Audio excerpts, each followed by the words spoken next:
Bonjour, bonsoir les amis Gilets jaunes et les autres. Alors vite fait, un petit bilan des manifestations de samedi dernier, 28 août 2021. Encore une grosse mobilisation nationale. Ça reste un phénomène unique dans l'histoire de France. Et c'est normal dans le sens où l'agression est unique, évidemment. Beaucoup de ronds-points. En plus des manifs, il y a beaucoup de ronds-points.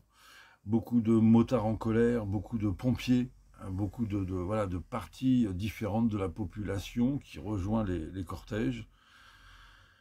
Euh, voilà, bon, bah, dire dimanche également, hier, donc importante manif sur Paris pour défendre les territoires d'outre-mer qui vivent un enfer. Et on voit qu'il y a eu, par exemple, hier soir, une opération de blocage à Perpignan, de blocage des camions à la frontière, par un groupe de citoyens pas contents. Bon, c'est intéressant parce qu'on voit que, encore une fois, que la gilégionisation des manifestations est là, quoi. C'est vraiment tout ce qui se passe, c'est vraiment les gilets jaunes. L'esprit gilet jaune, encore une fois, tous ceux qui rejoignent en ce moment, ceux qu'on pourrait appeler les antipasses, ne sont pas gilets jaunes. Beaucoup le découvrent avec positivement les gilets jaunes, mais il y en a plein, et c'est pas leur problème, et ils sont pas là pour ça. Mais tout le monde reconnaît que voilà, les gilets jaunes, heureusement qu'ils sont pas loin. Alors, on a une expérience et, au bout du compte, une bonne tenue, puisque donc si la totalité des cortèges se passe bien, c'est bien que les gilets jaunes y tiennent la route. Il n'y a pas une poubelle de brûler. Il y a donc quelques images impressionnantes à Bordeaux ou un petit peu fin de manif sur Paris, mais c'est juste parce que les images sont toujours impressionnantes. Mais en réalité, bon, bah, c'est quelques gaz et quelques coups de matraque. L'histoire de France en a vu d'autres, entre guillemets. Tu vois ce que je veux dire? Il n'y a pas d'immense chaos, il n'y a pas d'immense bataille. Et il faut faire attention toujours, ça sert à rien. On est encore une fois, on est dans la stratégie. Enfin, il serait bon qu'on soit dans la stratégie de la simple pression populaire, mobilisation et pression populaire. Donc on peut secouer un peu effectivement dans les brancards, on peut, tu vois, être un petit peu comme à surveiller comme le lait sur le feu, parce qu'évidemment, on n'est pas là, encore une fois, je le répète, pour réclamer 50 € d'augmentation, mais pour s'opposer à une réelle dictature sanitaro-policière. Donc, bon, bah voilà, tout s'est bien passé. Alors, certains, effectivement, s'en félicitent, donc qu'on arrive à assurer de ne pas foutre la pagaille. Et d'autres, évidemment, le regrettent, considèrent que les manifestations pacifiques sont des manifestations de moutons. Et c'est ça qu'il faut, effectivement, c'est un vrai débat interne. Mais ce n'est pas juste, c'est un faux procès, évidemment, de dire que les manifestants sont des moutons. Au contraire, ce sont ceux qui ne manifestent pas qui sont des moutons. Tous ceux qui sortent, ce sont des gens qui, évidemment, bon, ont au moins une conscience politique. Encore une fois, dans le sens noble du terme, le sens grec, c'est-à-dire politique, c'est s'occuper des affaires de sa cité. C'est la moindre des choses, c'est ce qu'on appelle du civisme. Dès que tu es civique, tu es politique. Tu n'es pas partisan. En tout cas, certains le sont, mais la plupart ne le sont pas. On en a marre, tous là. Regarde, encore une fois, les 70% d'abstention aux dernières élections, quoi. Et ça aussi, il faut vraiment justement arrêter de se prendre la tête avec ces histoires, ces inquiétudes qu'on va être récupéré par la droite ou par la gauche. C'est faux. C'est le peuple qui troll en ce moment les partis, qui forcent les partis à adapter leur discours. D'accord? Bon, voilà, c'est un principe gilet jaune et c'est valable pour les manifs anti-pass. Ce sont nos revendications qui trollent et la gauche et la droite, qui créent le débat dans la droite et la gauche. Il ne faut pas avoir peur d'être manipulé. Le peuple français du XXIe siècle, en tout cas la partie qui est dans la rue, bah, tu as une majorité, on va dire 70%, qui pour le coup, surveille les hommes politiques comme le lait sur le feu.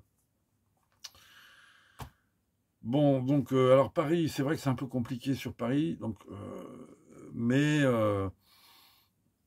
voilà, dans un sens, moi, mon problème, c'est pas qu'il y ait plusieurs manifestations à Paris, c'est que, tout confondu, il n'y a pas 50 000 manifestants à Paris où il y a un bassin de 12 millions d'habitants.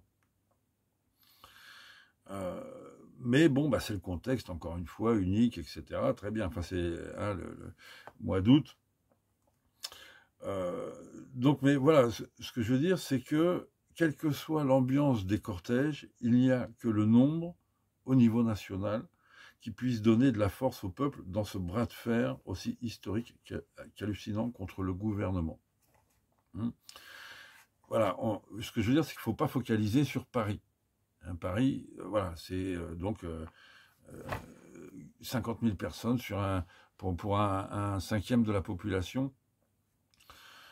Et bon, dans un sens, c'est presque... Tu fais les calculs, quoi. Hein, ça représente le niveau national. On est donc... Alors ça aussi, oui, je voulais le dire vite fait, une parenthèse. Apparemment, donc, suivant les estimations, on est à peu près autant que les autres fois, peut-être un peu moins cette semaine, encore une fois, week-end de retour, etc. On est entre 350 et 500 000. Hein, c'est difficile à avoir un chiffre précis. Mais dire que ce qui est très intéressant, c'est que le nombre jaune est en train d'être repris comme référence par certains médias. C'est-à-dire qu'ils te donnent les chiffres du gouvernement et le chiffre du nombre jaune. Ça, c'est quand même une sorte de validation du travail, tu vois, de ce qu'a apporté cette lutte gilet jaune. C'est que là, ça y est, il y a maintenant une sorte d'institut de comptage populaire hein, et qui commence à faire référence. Pourquoi? Parce que sur cette page, encore une fois, du nombre jaune, tu y vas, tous ceux qui manifestent envoient les images qu'ils ont filmées de leur rassemblement. Hein, et donc c'est très technique, il faut que tu te mettes en début de ta manifestation, en hauteur, et tu filmes vraiment le cortège du début absolument à la fin. Il ne faut pas couper en route, etc., parce que dans ce cas-là, tu foires le comptage. Et tu envoies ces vidéos, ces estimations. Il y a la ville de Nice qui fait un très bon système de comptage, qui est repris aussi maintenant par la presse, etc., et par le nombre jaune. Hein, ils distribuent des gommettes à chaque manifestant. Et bon, bah, comme ça, en fin de manifestation, ils voient combien de gommettes il leur reste. Et donc voilà, tu vois, ça commence cette expérience gilet jaune de 2 ans et demi de lutte, et ben voilà, il y a des fruits qui sont là. Et donc ce compteur est intéressant. Et encore une fois, il donne un chiffre, eux, toujours estimation basse. Hein, il te dit, il n'y a que ceux qu'on a pu compter. Hein, donc évidemment, il en manque, c'est pour ça, c'est toujours, on va dire, c'est le chiffre bas de la fourchette des estimations. Mais c'est bon, bah, c'est rationnel de le prendre en compte, ce chiffre. Évidemment. Et en plus, ce que j'aime beaucoup, c'est que donc maintenant le système le reprend, donc c'est très bien. Et si tu vas voir sur la page du nombre jaune, c'est donc le nombre jaune alors mince, je me souviens plus de la formule. Enfin, en gros, en mémoire du professeur de mathématiques de Christophe Castaner. Hein, voilà, ça marque, ça fixe. Hein, c'est parce que Castaner aussi nous faisait le coup de diviser les manifestations par 3, 4, 10. Voilà. Donc, alors, sur Paris, vite fait, il y a donc le courant politisé, politique emmené par Florian Philippot, avec un certain talent, il faut bien le reconnaître, puisqu'il fédère beaucoup de monde. Et donc, ça, voilà, c'est à prendre en compte, parce qu'il y a effectivement, après tout le reste des manifestants, plutôt vraiment apartisans. Il y a aussi des manifestants de gauche, mais je ne veux pas rentrer justement dans toutes ces histoires, nous, ça nous emmerde vraiment, quoi. J'essaye d'analyser ce qui se passe, on va dire. Donc, bon, bah, voilà, il fédère et il éveille beaucoup de gens à un discours radical, hein, quand même.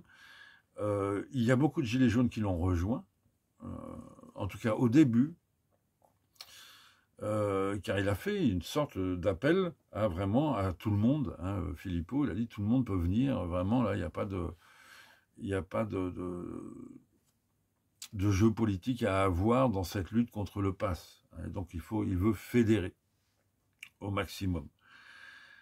Mais bon, bah voilà, le problème c'est que les Gilets jaunes, bon, une fois qu'ils ont entendu ça, donc ils ont joué le jeu, mais il y a des choses, tu vois, ils ont trouvé un peu gros malgré tout la campagne permanente de Philippot dans ses rassemblements pour son parti. Bien sûr, ils n'ont pas avalé la présence de Jacqueline Moureau, hein, qui est un personnage pour le moins, on va dire, ambigu chez les Gilets jaunes. Et plusieurs ont été empêchés d'intégrer le cortège avec leurs gilets jaunes, hein, puisqu'il y a donc un service d'ordre dans ce parti politique, un service d'ordre privé. Et donc bon voilà, donc ce qui fait qu'il y a beaucoup effectivement voilà, ce que je veux dire, c'est que tous les gens qui vont au rassemblement de Philippot ne sont pas je sais pas quoi, des extrémistes qui vont voter pour Philippot au présidentiel. Ça, pas du tout. Hein. Mais voilà, ce sont des gens qui n'ont pas peur, on va dire, de Philippot, et donc qui y vont. Mais bon, alors effectivement, de toute façon, d'une manière générale et, on va dire, structurelle, hein, les Gilets jaunes ne peuvent pas suivre un leader politique. Puisqu'en gros, bon, encore une fois, nous, à la limite, ce qu'on attend, c'est vraiment une redistribution des cartes, réécrire la Constitution, hein, pour avoir une nouvelle Constitution forte qui encadrera tous les futurs hommes politiques des 50 ou des 100 prochaines années. Donc on ne croit pas, on n'attend pas ni un homme providentiel, ni même une idéologie providentielle. On veut une nouvelle Constitution stricte, sévère pour les élus et les hauts fonctionnaires. Et ça ferait la même chose, tu vois, si Mélenchon ou Ruffin organisaient aussi des manifestations anti-pass, et donc en disant, bon, c'est ouvert à tout le monde, mais il n'y aura que mes drapeaux et mes pancartes, hein, les autres, non.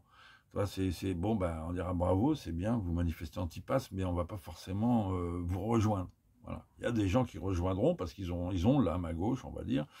Il y a aussi, effectivement, tout le monde n'est pas gilet jaune dans le sens où nous, donc on ne croit pas au présidentiel, etc., mais effectivement, c'est normal qu'il y ait beaucoup de citoyens français qui soient encore convaincus que donc il y a les élections présidentielles qui arrivent et qu'il va y avoir un combat droite-gauche important.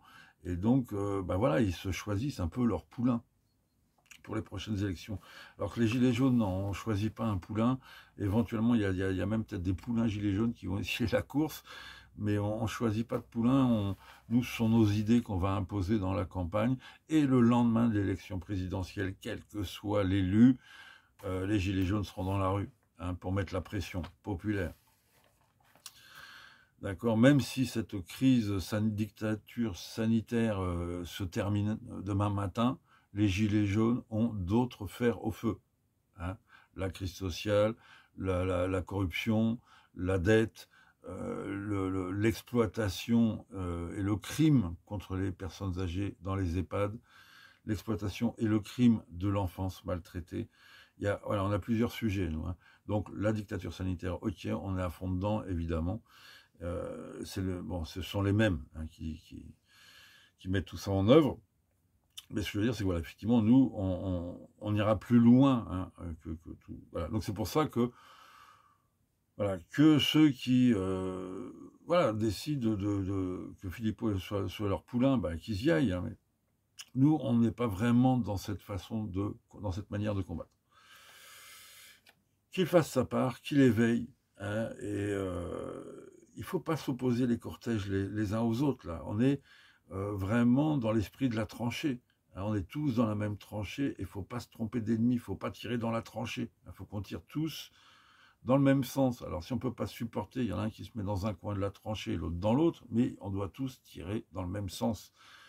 C'était l'esprit, d'ailleurs, un peu des maquisards de 39-45, qu'on finit par Ils ont commencé d'abord par se taper sur la gueule, ensuite ils ont fini par s'unir, entre autres grâce donc au travail de Jean Moulin.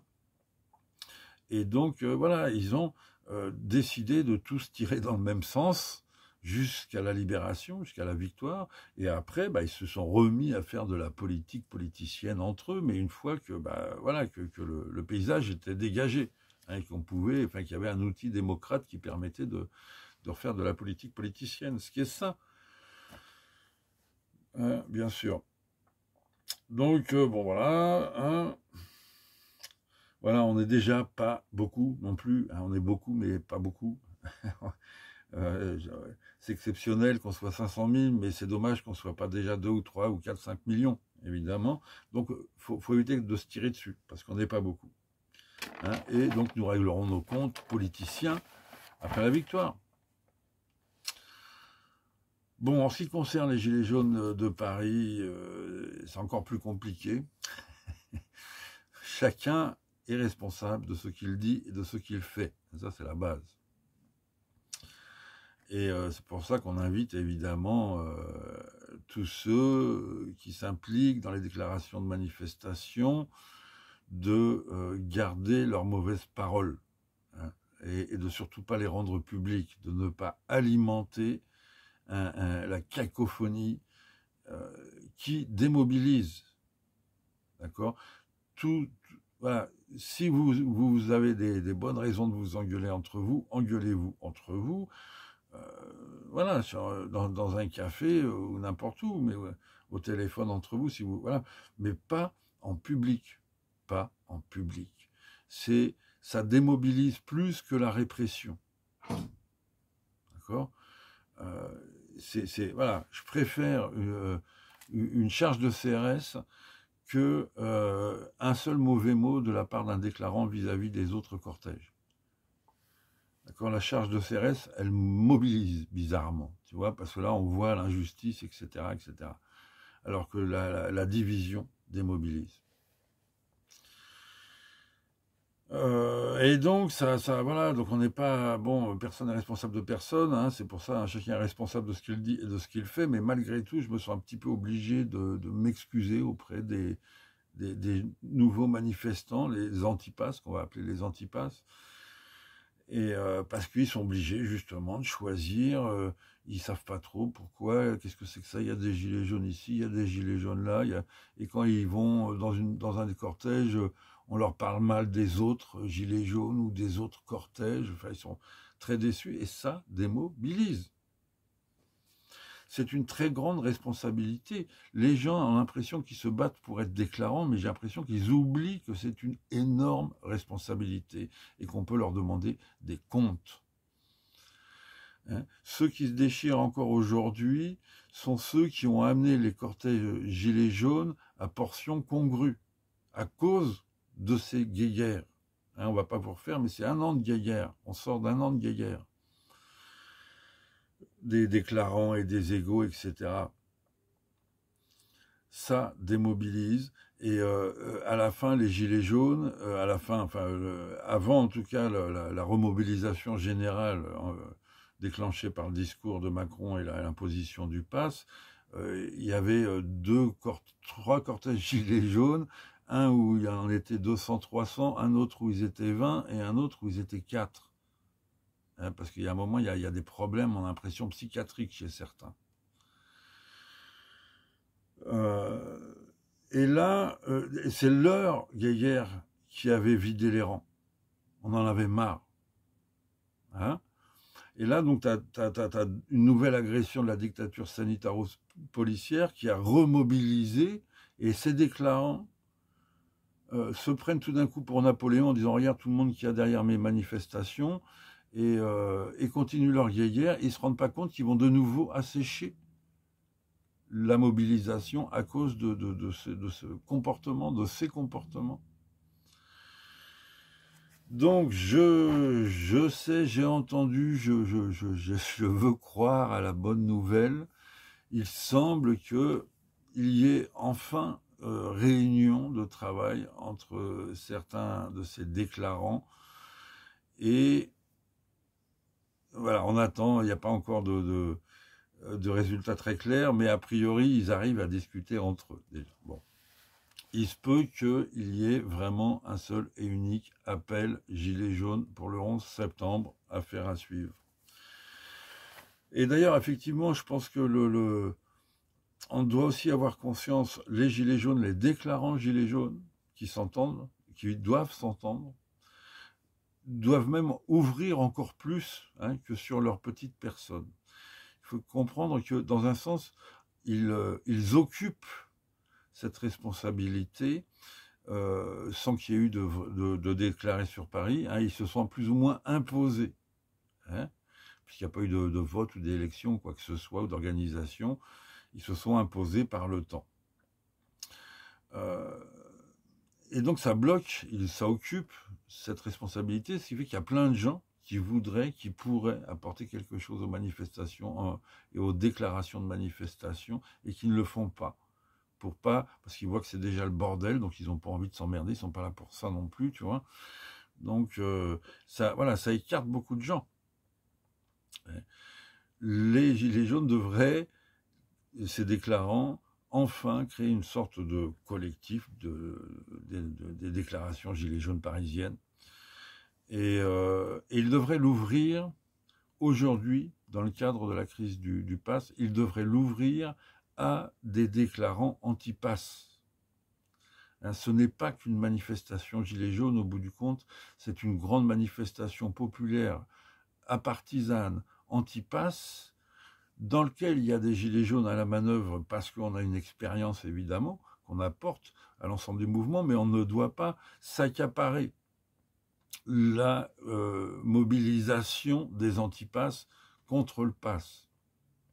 Et il faut donc, il y a des, je sais pas, il y a des collectifs d'infirmières intégrer, voilà, 2-3 collectifs pas identifiés gilets jaunes, hein, mais des collectifs sérieux. Évidemment, identifier antipass, etc., et intégrez-les à vos déclarations. Voilà, et de toute façon, puisque, bon, on va dire que dans le temps, imaginons que nous gagnions cette bataille anti-pass et anti-vaccination obligatoire, il est fort probable que donc il y aura une démobilisation d'une partie des manifestants, et les gilets jaunes seront bien sûr encore et toujours là pour défendre les autres chantiers, donc hein, les autres fers au feu. Donc voilà, mais là, il y a une véritable urgence de convergence, pas que entre gilets jaunes, mais bien sûr entre gilets jaunes et la population. Quoi qu'on pense du personnage Boutry, sa proposition de faire un rassemblement samedi dernier où tous les manifestants de tous les cortèges pourraient se retrouver en fin de journée pour faire quelque part un troisième, une sorte de cortège final et unitaire, hein, le temps de la soirée, pourquoi pas de prendre un apéro et de se rencontrer, de faire connaissance. Voilà, enfin bon. Et donc l'idée est bonne, hein, que c'est parce qu'encore une fois, on n'est pas là pour faire notre petite manifestation, puis à 18h, tout le monde rentre. Là, le gouvernement, je t'assure, c'est une dictature, il en a strictement rien à foutre. Il faut mettre de la pression populaire. Et normalement, c'est après chaque samedi, après chaque manif, c'est rendez-vous pour prendre un verre sur les Champs-Élysées. Affaire à suivre, les amis. Bon, bah là, c'est bon. Là, je pense que je t'ai bien cassé la tête pendant 20 minutes. À très bientôt, on lâche rien. J'ai certainement oublié de dire des choses très importantes. Mais ça va, c'est assez long. À la prochaine.